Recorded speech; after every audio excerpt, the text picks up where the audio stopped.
जय श्री राम दोस्तों। आज मैं आपको बाज की कहानी सुनाऊंगी जिसे सुनने के बाद आपको लगेगा जीवन में हमने क्या किया, बाज ने जो किया क्या हम वो कर रहे हैं या कर पा रहे हैं या करेंगे। तो चलिए जानते हैं पूरी कहानी। पूरी दुनिया में पक्षियों की 10,000 से भी ज़्यादा प्रजातियां पाई जाती है। सभी के वही 2 पंजे, 2 पंख और एक गर्दन होती है, लेकिन इन्हीं में से एक ऐसा पक्षी है जिसकी एक अलग ही पहचान है, जो आसमान का सीना चीर के हजारों मीटर ऊपर 120 किलोमीटर पर आवर की रफ्तार से उड़ता है, जो खुद के कई गुना अधिक वजन के शिकार को भी अपने पंजों में दबोचकर उड़ जाता है और इसीलिए उसे पक्षियों का राजा कहा जाता है, जिसे हम बाज के नाम से जानते हैं। ये बाज इतना ऊंचा मुकाम हासिल करता है अपनी ट्रेनिंग और अपनी पुनर्जन्म की वजह से।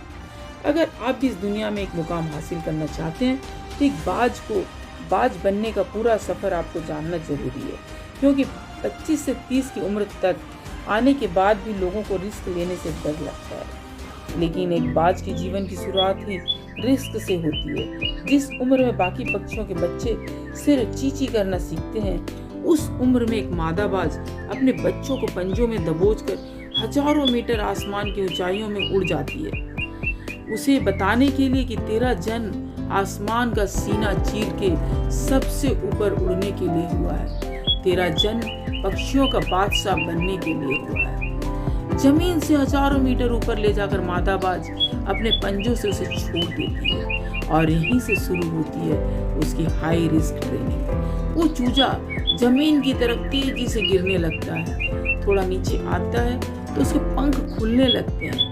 नीचे आते आते वो अपने पंख फड़फड़ाने लगता है, लेकिन वो अभी तक उड़ना नहीं सीखा। वो जमीन से कुछ ही ऊपर होता है, ऐसा लगता है कुछ ही सेकंड में उसका जीवन समाप्त हो जाएगा, लेकिन अचानक एक पंजा उसे अपने गिरफ्त में ले लेता है और वापस आसमान में उड़ जाता है। वो पंजा होता है उसकी माँ का, जो उसके पीछे उड़ रही थी। उसकी ये ट्रेनिंग तब तक चलती रहती है जब तक वो उड़ना नहीं सीख जाता।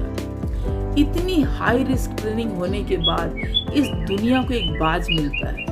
बारिश के वक्त जब सारे पक्षी आश्रय की तलाश करते हैं, तब यही बाज उसी बारिश में आसमान को चीरते हुए ऊपर निकल जाता है और बादल से कहता है, तू बरस ले, कितना बरसेगा, और फिर नीचे आकर चैलेंज करता है।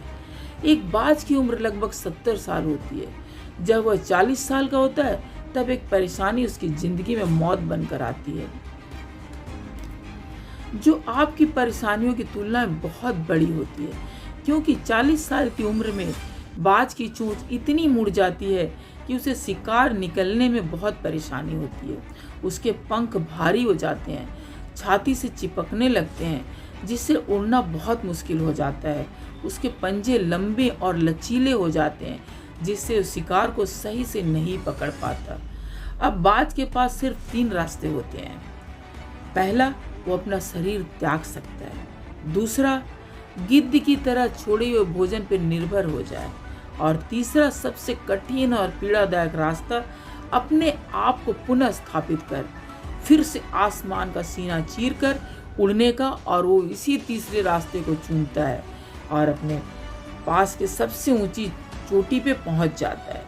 वहां पर अपना घोंसला बनाता है और फिर शुरू होता है परेशानियों को जड़ से उखाड़ कर आसमान में उड़ने का सफर।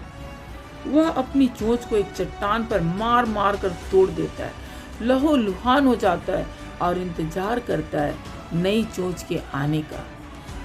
उसके बाद अपनी नई चोंच से अपने पंजों को काट देता है और फिर इंतजार करता है नए पंजों के उग आने का।